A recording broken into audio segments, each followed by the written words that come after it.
우리나라가 1인당 국내 총생산 4만 달러를 달성할 수 있는 시점이 더 멀어져 4년 뒤에나 가능하다는 국제통화기금 전망이 나왔습니다.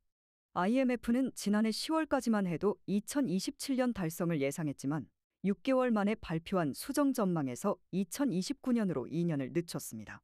그 사이 전임 대통령의 계엄 선포 등으로 정치 불확실성이 확대되고 내수 회복도 지연되어 환율이 오르고 저성장 고착화 조짐이 뚜렷해진 탓입니다. 1인당 GDP 4만 달러라는 상징적인 이정표가 점점 더 멀어져 가는 분위기입니다. 28일 한국은행 등에 따르면 IMF는 지난 22일 발표한 세계 경제 전망 보고서에서 올해 한국의 1인당 GDP를 3만 4,642달러로 추정했습니다. 지난해보다 4.1% 줄어든 수치입니다.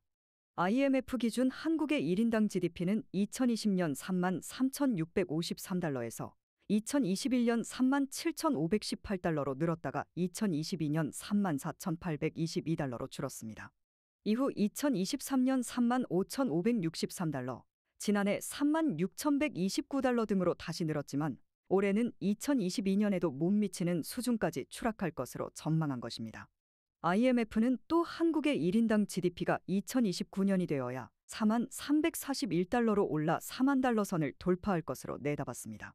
IMF는 지난해 10월 22일자 보고서에서만 해도 한국의 1인당 GDP가 2027년 4만 1,031달러로 4만 달러를 넘을 것으로 봤습니다. 또한 내년부터 한국의 1인당 GDP가 대만에 역전될 것으로 전망했습니다.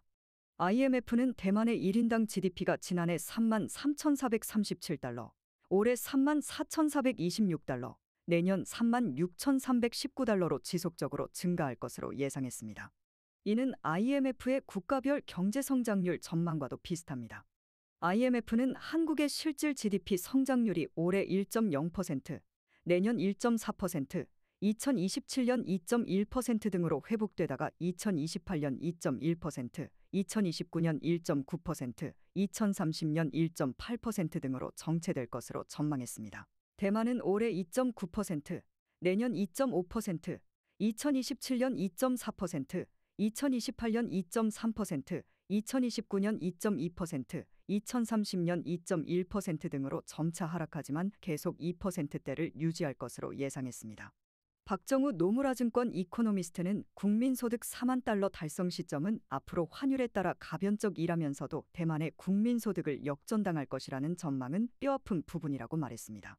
이어 일본이 우리나라에 한번 역전당한 뒤 계속 뒤처지는 상황처럼 우리도 대만에 앞으로 계속 뒤처질 수 있다는 경각심이 필요하다며 국가 브랜드 이미지 차원에서라도 반도체 제조업 경쟁력을 끌어올리는 데 총력을 기울여야 한다고 설명했습니다.